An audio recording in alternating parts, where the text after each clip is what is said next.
So, before we go into the question answer session, thanks to our Facebook audience. This talk was also being live streamed, and some people have joined us on the Facebook live stream. This is the first time we're live streaming one of our sanitation COP talks. So thank you, but unfortunately we won't be able to live stream the question answer session for the reason that we don't have the camera and mic backup to do that, to to go across the room with that. Hopefully we will sometime in the future. So now I think. Yes, getting to the questions, the questions and comments, we'll take 2 or 3 at a time, then we'll, go back to Zach, then we'll go back to the audience, like that. Yes, Dr. Lalith.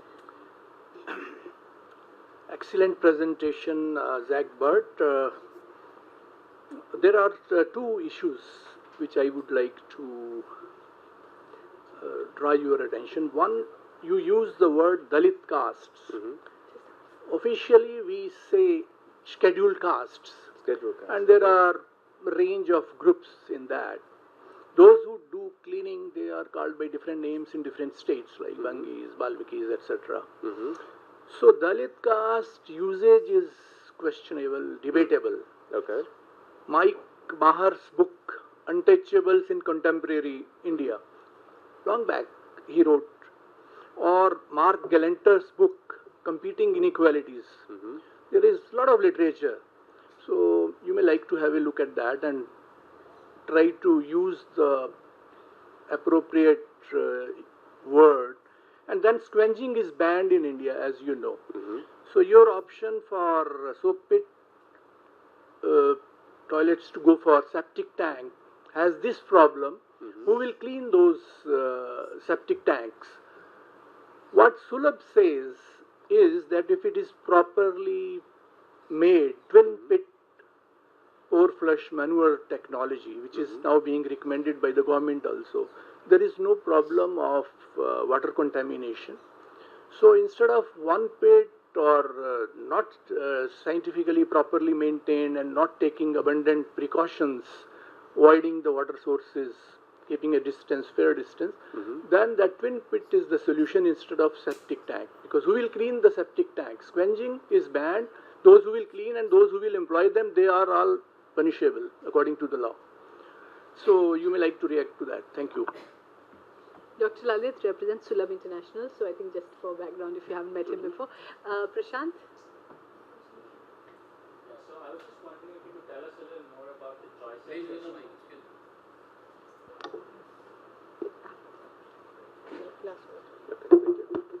Hi, I'm Prashant, and that was a great presentation. Can you tell us a little more about the choice sets that you defined in the different cards that you used in the surveys, and especially when you say that they are willing to pay for more worker protections? What are the different choices that you are describing for the household survey? Rahul? Zach, nice presentation. You asked specifically the feedbacks on this ongoing research. So my point on that, ongoing research, you mentioned you are trying to compare the cost of sanitation systems. And if I see the presentation, so it has basically 3 bullets. The sewerage systems, on-site plus FSM, and third is decentralized.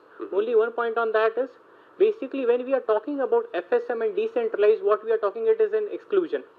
Or rather, when we see the literature or the talks happening in the sector in India usually, so FSM is talked, as you said, grey water is something that is neglected. Right. So the point that I'm trying to make is like when we are talking about sanitation, it should be something that is, it talks about total sanitation. And when we are doing about cost comparisons, so we cannot compare on-site plus FSM with underground sewage, because underground, the grey water is still left out, or the effluent from the septic tank is still left out. So it would be incorrect, technically incorrect to compare that.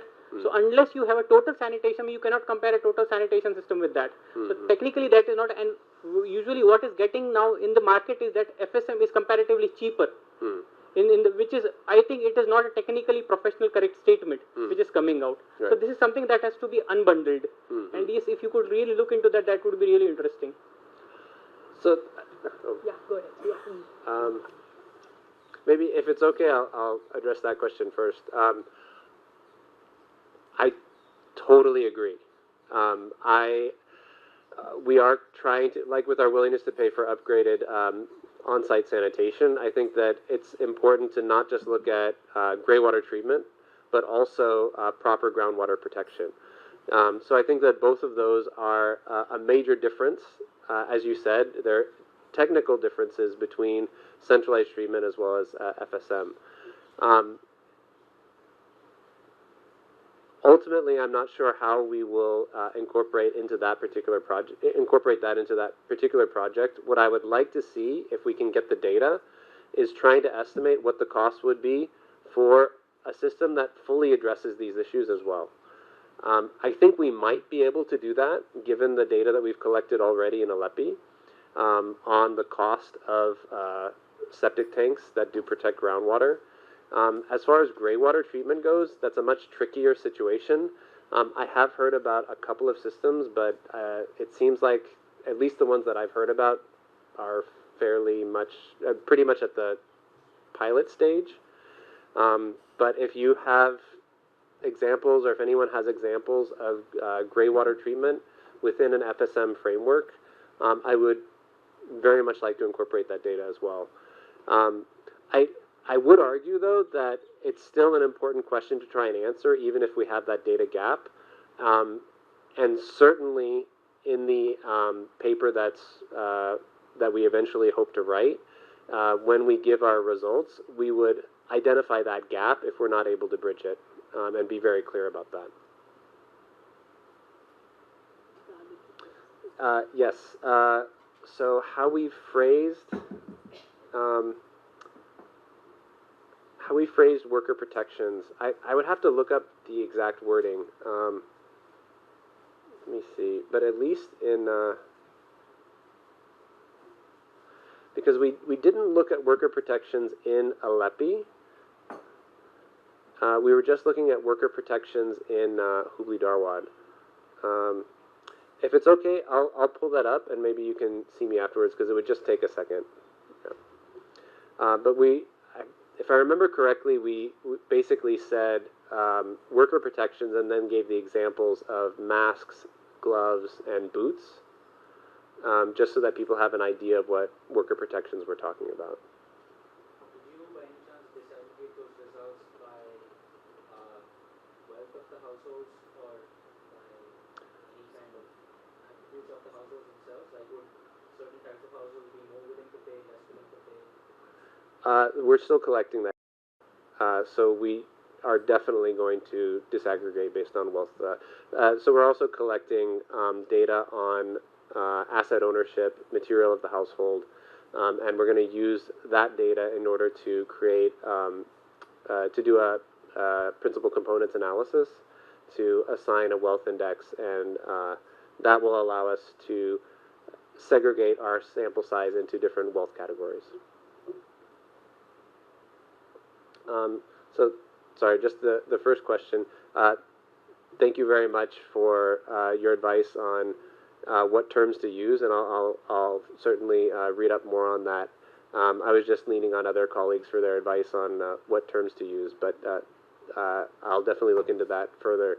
For the twin pit, I think that whenever you can put in a twin pit and still protect groundwater sources, given that that's the most inexpensive option, that's obviously a favorable option. The research that I'm doing is entirely in urban areas where that's not always the case. So in that context specifically, that's really the only context that I'm referring to, is in urban areas. And specifically, so my understanding is that the manual scavenging, which is currently illegal, is defined based on what mechanization and worker protections are put into place. So obviously, it's not illegal to work in some sort of sanitation system, is my understanding. It's just illegal to directly manually handle fecal waste. My understanding is that there's not currently regulation that directly talks about septage collection in order to define whether or not that is categorized as manual scavenging or not. So I think that might still be an open question. I'm not sure. Maybe Rahul can answer this question.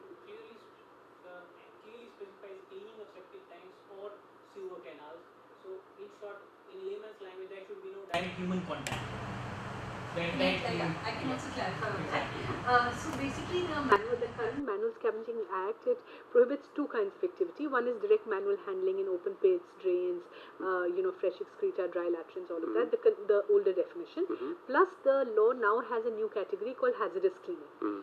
So cleaning of septic tanks and cleaning of sewers is included in hazardous cleaning, and that is permitted if you it's hazardous cleaning if you do it without mechanization and safety equipment. Yeah.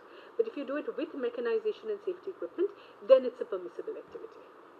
So, and I guess from our observations, what's happening right now is mechanized, but it doesn't have safety equipment. So I think that's sort of the policy challenge at this point. And I think that that's why we're trying to address this issue, So if we can show that people are willing to pay for these sorts of, for the use of safety equipment, then hopefully that will be motivation to change some of these practices. More questions? Yeah, Neha? So you mentioned that there are some inequalities that might crop up if reuse is allowed to sort of like proliferate unfettered. Could you talk about that in a little bit more detail? Yeah, Sorry? I'll just, Ananta? I'm just curious to know that your willingness to pay numbers said 19,900 and 16,000.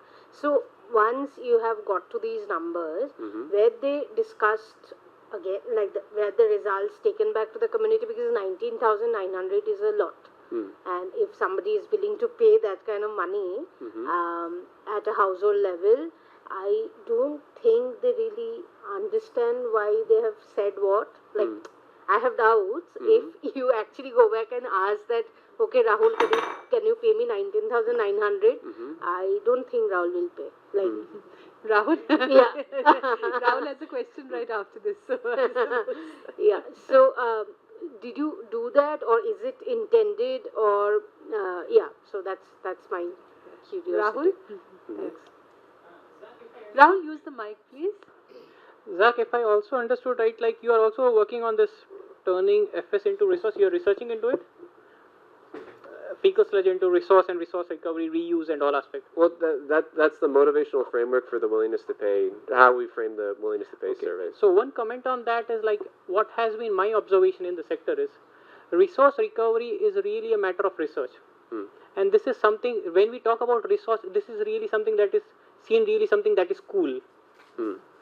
Closing the loop, talking resource recovery, reuse, everything, like, so this is something very like fancy, but this is not really understood.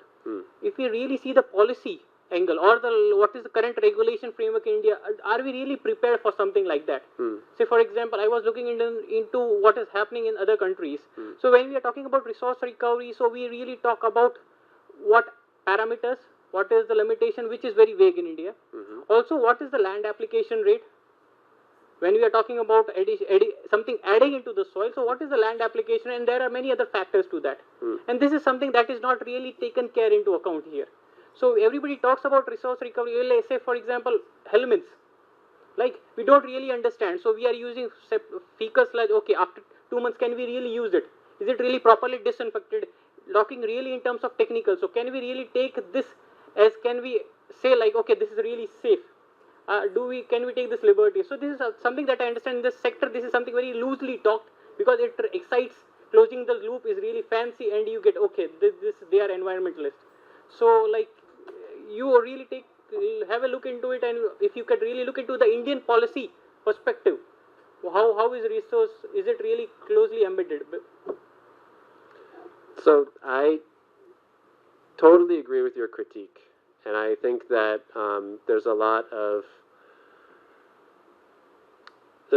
funders that get very excited about resource recovery and don't think about the impacts on public health.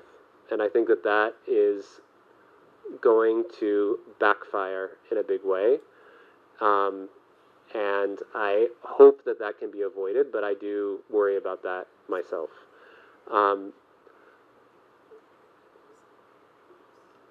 But I would say for this research, what we're motivated by is the observation that reuse is already happening at a very large rate. And so the problem isn't, in my opinion, should we do reuse or not? The problem is, should we regulate the reuse that's already happening or not? And the answer is, in my opinion, yes. I have talked with other people, and they've argued no. And I think their argument is certainly worth considering. You know, their argument was, right now, a lot of small farmers have access to this informal source of fertilizer, and they're making their livelihoods off of it. And if you come in and you regulate and you monitor and you properly treat, this is only going to bring in more capital requirements. It's going to make it more expensive. And even if it can be paid for, it's only going to be large farmers that are able to pay for it. And you're going to upset the current ecosystem that's in place. All of that, I think, is true. The benefit being that hopefully you would have better public health protections if you do it that way. And so for me, in my own opinion, I think that a more regulated system should at least be considered. So I don't think it's a question of, you know, I wouldn't see this as motivated by trying to green the sanitation system. I think it's much more, for me, motivated by trying to improve public health. And I think if we can show that households are willing to pay for this and they see value in it, then hopefully policymakers would have a way of paying for all of this rather expensive monitoring, treatment, and enforcement.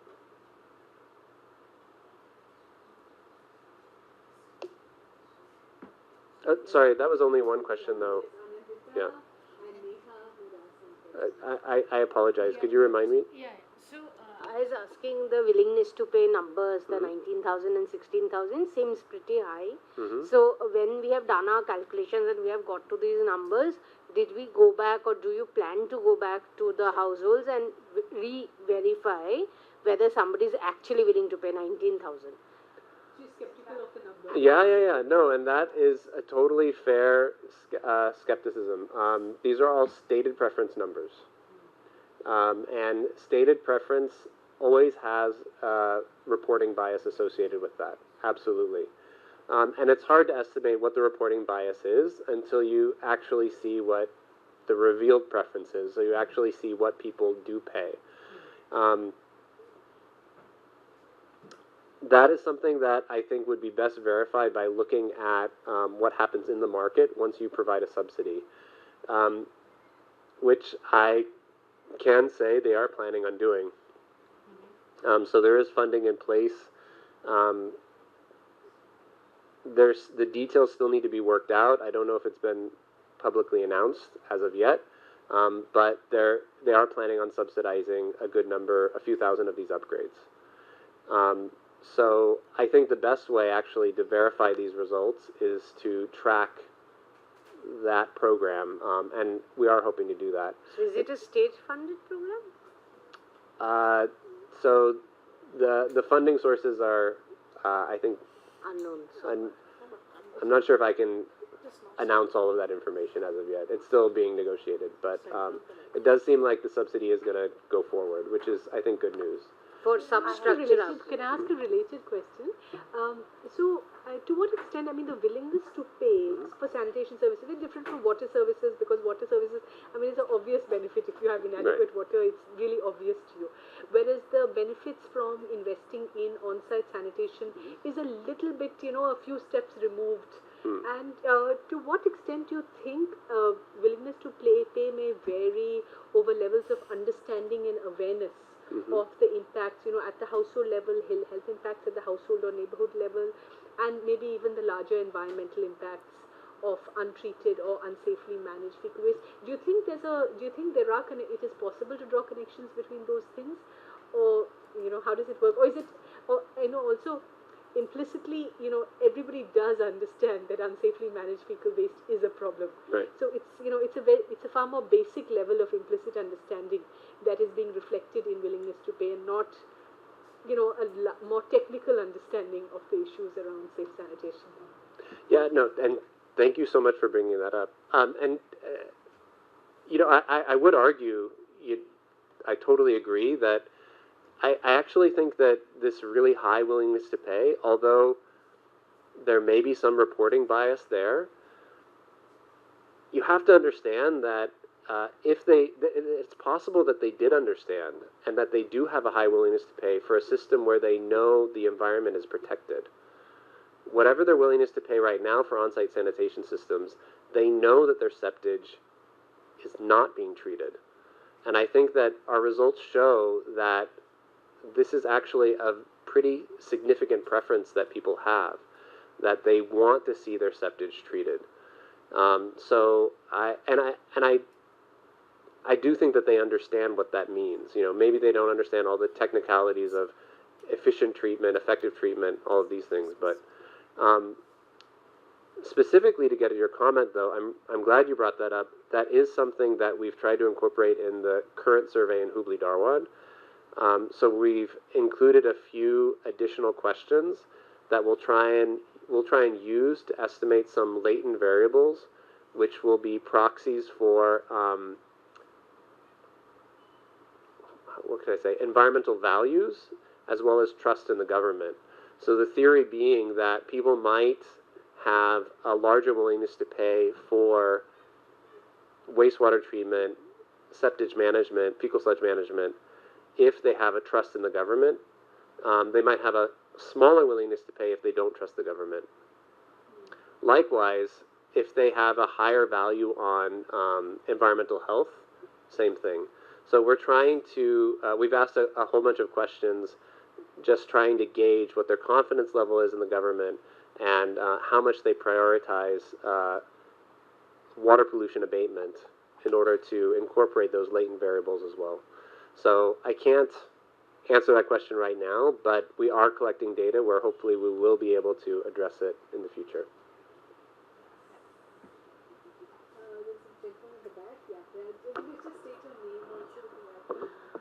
Good evening. I'm Samuel from JNU. With regard to your study, you have selected Bangalore actually. But if you take Bangalore, whether you have covered Bangalore city or greater Bangalore area, because if you take Bangalore city, then the question of sludge management or other activities will never apply actually, because it's taken over, controlled by the board.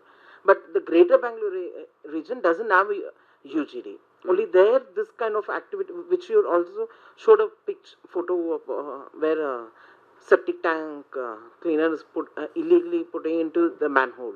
So it happens, it's only in the greater Bangalore region, and only now recently they've added another 110 villages to the Bangalore city area where water supply is provided, where usually is not covered.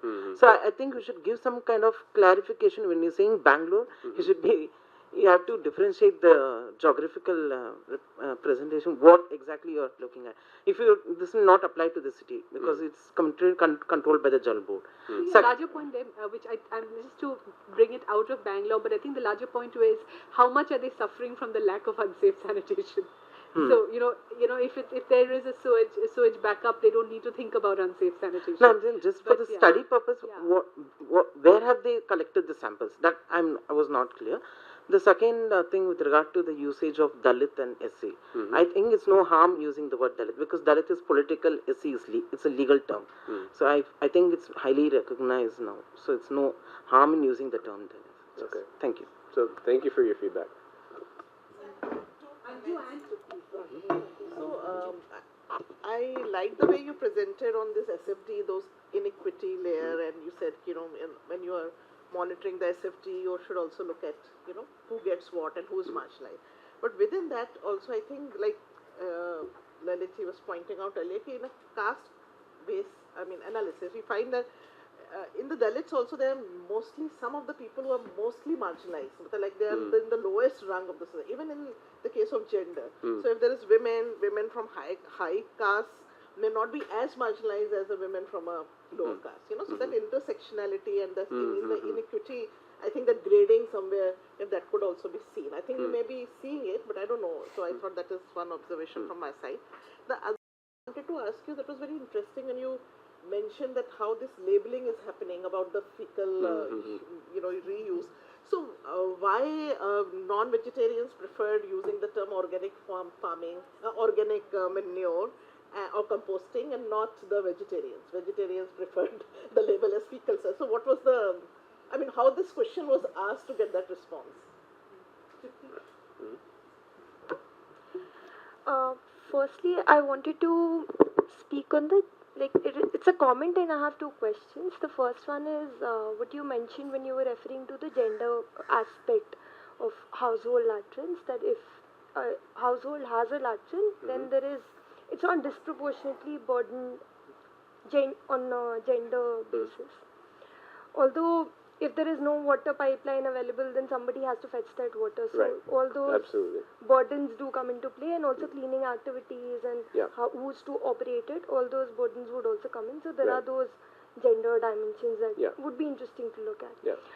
The question that I had was again going back to the willingness to pay point. I was interested in understanding who did you ask this to, in the sense of were these households connected to a on-site sanitation systems? Were they connected to a sewer system? Did that vary or not? If you could talk a little bit more on that. Because if they are willing to pay, who are they willing to pay to? Is it the formal sector? Is it the informal sector? And then you spoke of confidence in governance, right? And that would vary, because for the informal sector, people who are serviced by the informal sector, I mean, does that vary if they have confidence in government or not? The second was if you could talk, so you had mentioned about wealth, caste and religion parameters that you've looked at. So if you could talk a little bit more on religion, so that'll be interesting. Thanks. Okay. So thank you very much for your feedback on intersectionality. I do think that that's an important thing. How to incorporate gender in the modified SFD is a particular challenge for us. But maybe if we do this intersectionality thing, then that might be a way to do that. So I'll definitely look into that. I appreciate that feedback. Sorry, and what was your other... About this composting, you said the manure and whatever the reuse material, the labeling of that, vegetarians preferring the term fecal sludge, whatever, and non-vegetarians organic. So, I mean, the way that we... sorry, let me pull that up. So it was presented in this same sort of discrete choice framework, and it was just very, very simply presented in Kannada, saying, would you prefer fecal sludge derived organic manure or organic manure? In terms of interpreting the result, I think we're still figuring out how to interpret it. Right now, our thinking is that perhaps non-vegetarians were more afraid of the social exclusions that might result if people saw them using something that was identified in that way. In that way, sort of reinforcing, but that's what our thinking is right now. I would love to get people's feedback on that.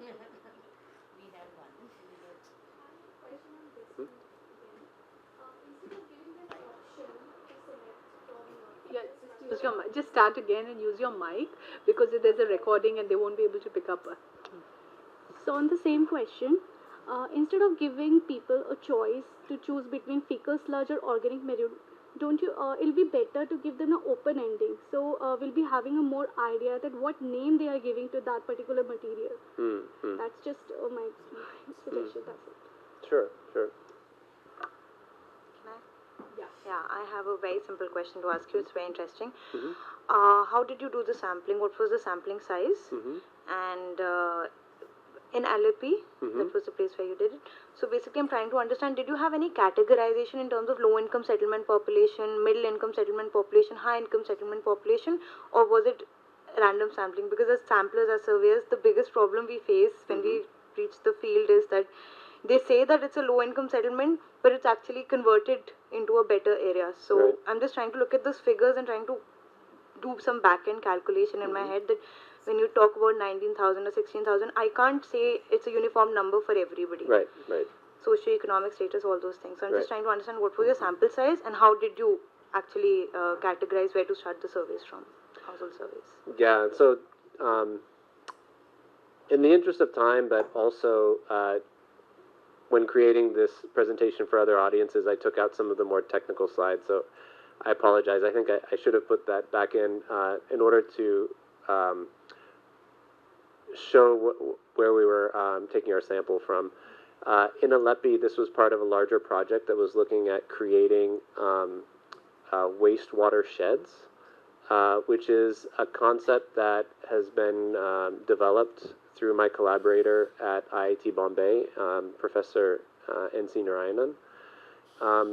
And so what he had his team do is go in and map where all of the secondary canals were that were feeding into the main canals, and then created an area around each of those secondary and tertiary canals.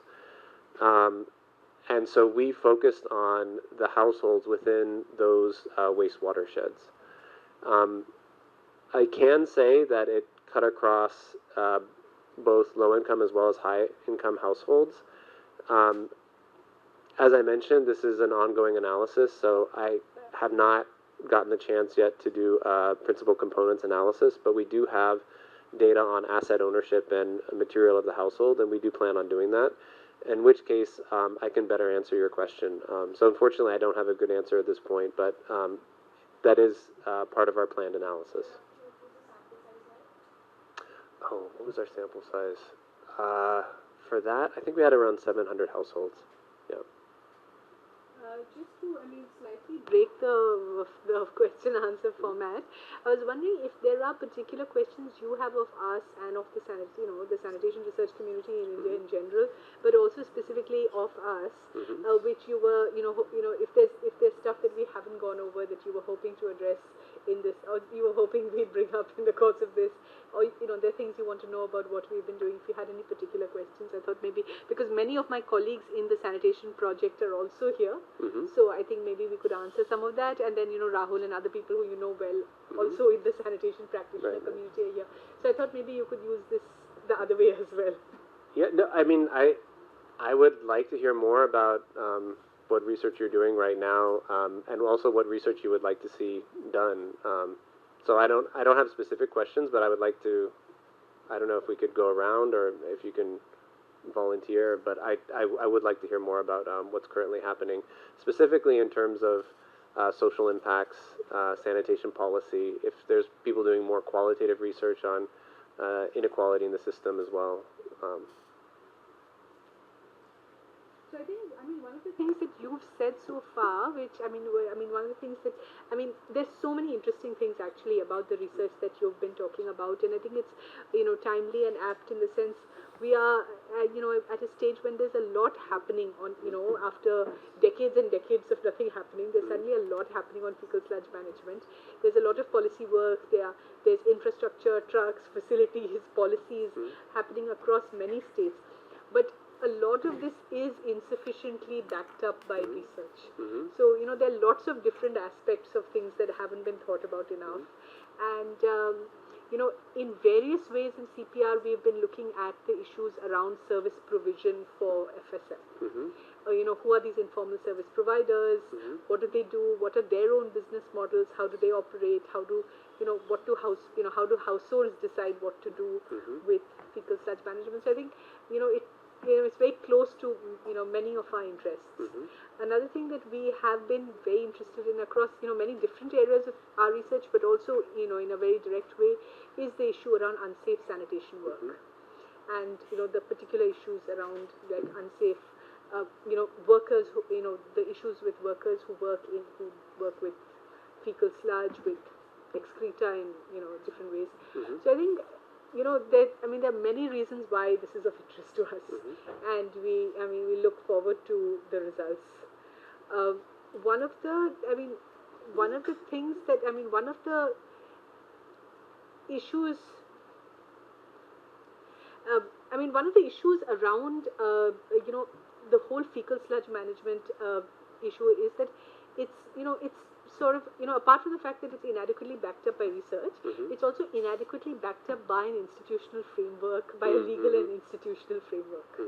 And, some of the kind of challenges with, even with this kind of survey work, of making people understand what it is that we're talking about, would be the fact that the whole, what do they think the rest of the setup around fecal sludge management? They invest in an on-site sanitation system, but what is their understanding and expectation of the larger context in which their on-site sanitation investment exists? When you go to households and do they have a clear idea? I mean, what is the impression you're getting from the early work? Do they have a clear idea of what they're expecting around, their trust in the system? What should the system be doing for them? Or is that, how does that work? My observations on people's expectations concerning on-site sanitation. Yes, so they invest in their on-site sanitation system, but clearly it needs a backup, or it needs, a chain of services to make that on-site sanitation investment effective. They need a chain of services and institutional support around it. So what do they understand as the expectation of the public, of the public sector, or the local service provider? Or is that, is it, and it's also the expectation of the private service operator who they're used to dealing with, or the municipality or the local authority who, provides a larger context in which the whole system operates. So what's their expectation of the system? I think it's hard to say.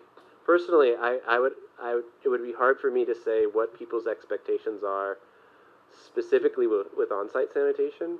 Anecdotally, I can say that it seems like people see on-site as an interim solution, that they're sort of taking care of themselves as best they can, and I don't think that they, in the absence of a state framework, or I feel like a lot of people would think of it in the absence of a sewer network. Whereas once a sewer network comes in, there's this huge expectation that it should be fully maintained, all treatment, everything should be done by the government, and all of that should come out of the taxes that they're already paying. So just anecdotally, I can say that I've definitely had people express that sort of sentiment. So I think that there's this division between people that have access to the sewer network and people that don't. And I don't know that there's a lot of expectation on people that don't have access on their part. A lot of expectation that people don't have access have of the public authority. Yes. I think that they expect the public authority to give them access to the sewer network as soon as possible. So that 19,500 or whatever it is that they're willing to spend is for them, it's a place where they can contain their excreta till such time as that the sewerage network and public services will reach them.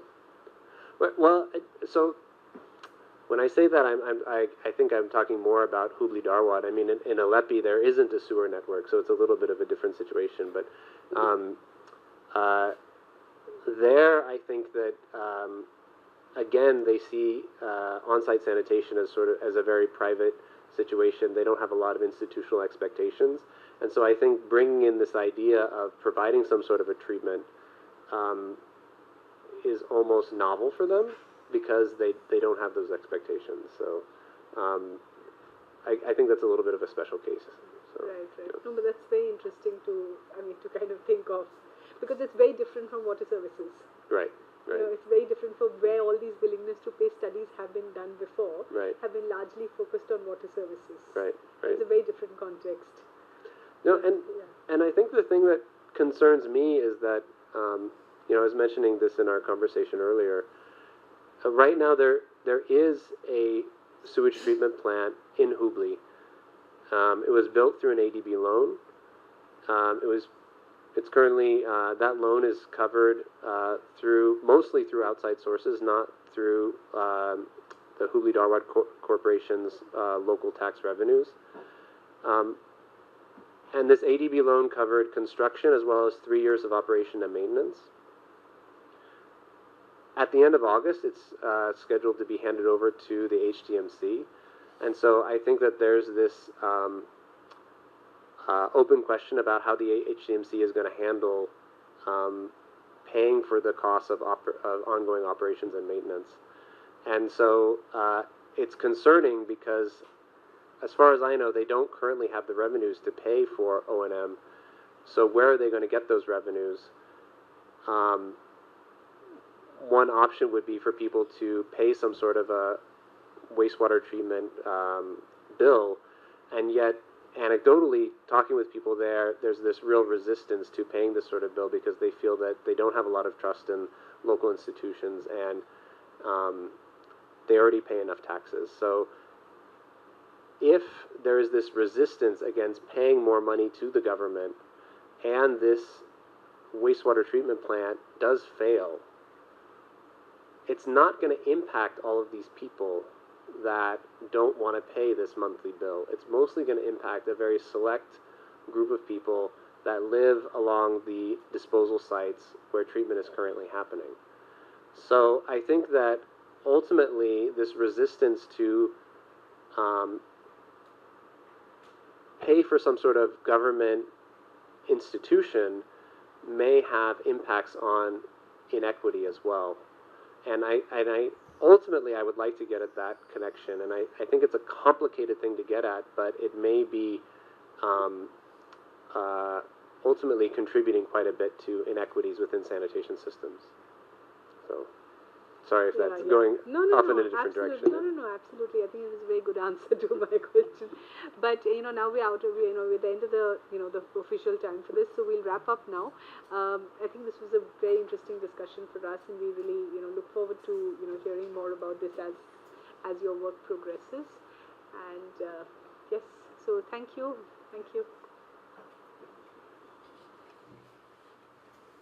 So, and please keep in touch. Let me just put up, here's my contact information, so please feel free to email me with comments and questions.